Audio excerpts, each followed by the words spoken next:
بسم الله الرحمن الرحيم.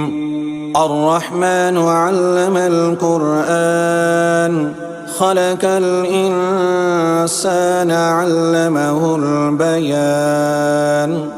الشمس والقمر بحسبان والنجم والشجر يسجدان والسماء رفعها ووزع الميزان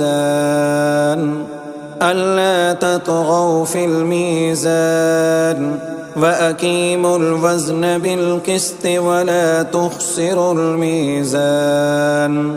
والأرض وزعها للأنام فيها فاكهة والنخل ذات الأكمام والحب ذو العصف والريحان.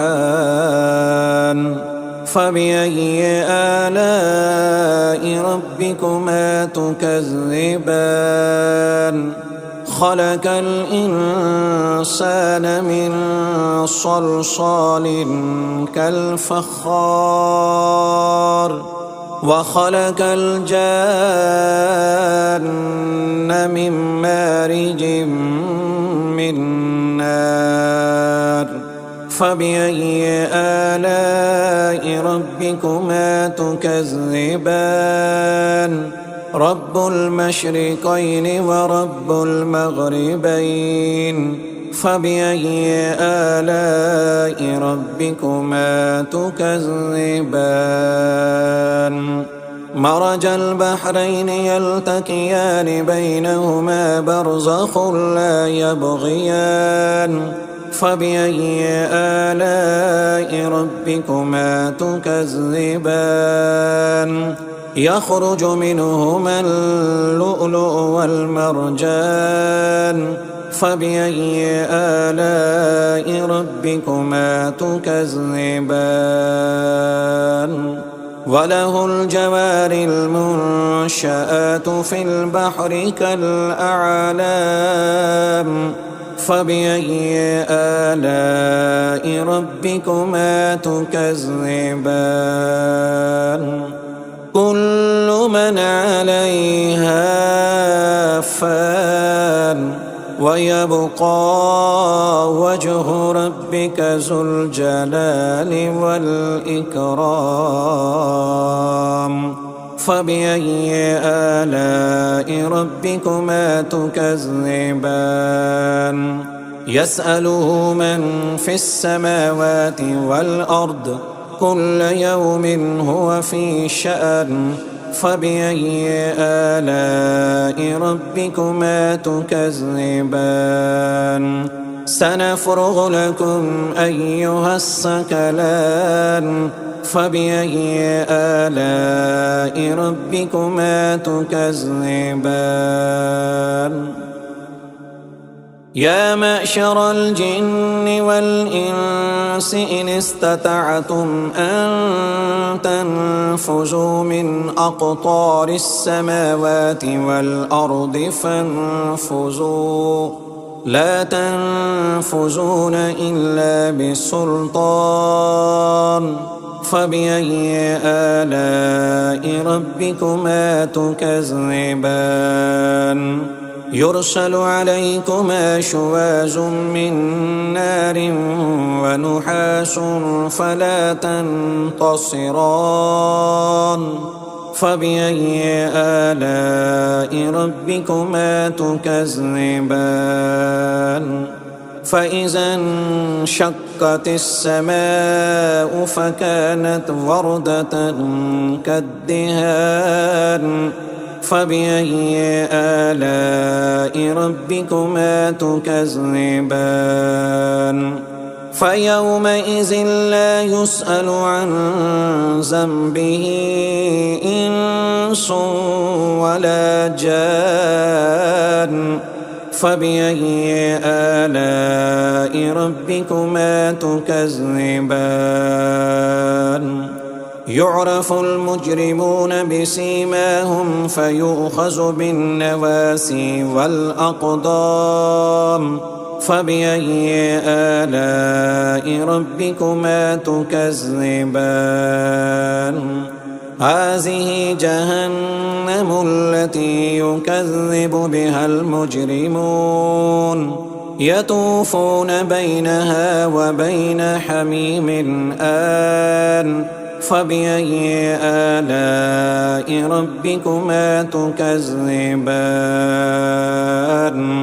ولمن خاف مقام ربه جنتان فبأي آلاء ربكما تكذبان ذواتا أفنان فبأي آلاء ربكما تكذبان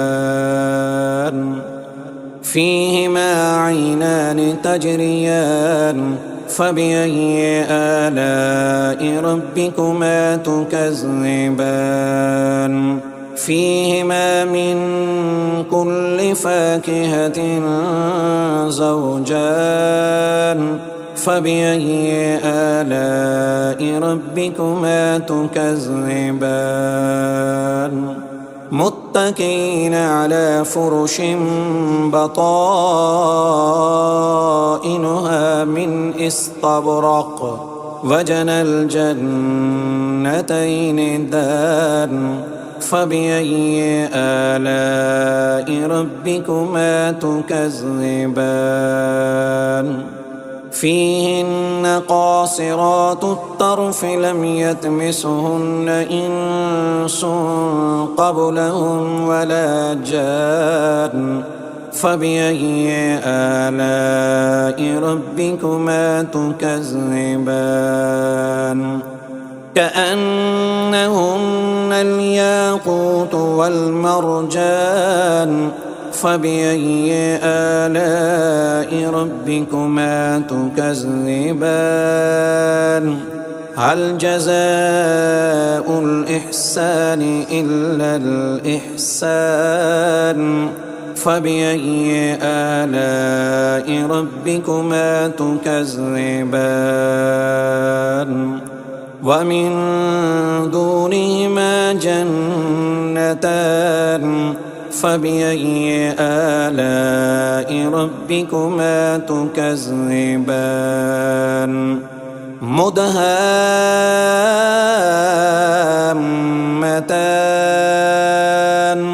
فبأي آلاء ربكما تكذبان فيهما عينان نضاختان فبأي آلاء ربكما تكذبان فيهما فاكهة ونحل ورمان فبأي آلاء ربكما تكذبان فيهن خيرات حسان فبأي آلاء ربكما تكذبان حور مقصورات في الخيام فبأي آلاء ربكما تكذبان لم يطمثهن إنس قبلهم ولا جان فبأي آلاء ربكما تكذبان متكئين على رفرف خضر وعبقري حسان فبأي آلاء ربكما تكذبان تبارك اسم ربك ذي الجلال والإكرام.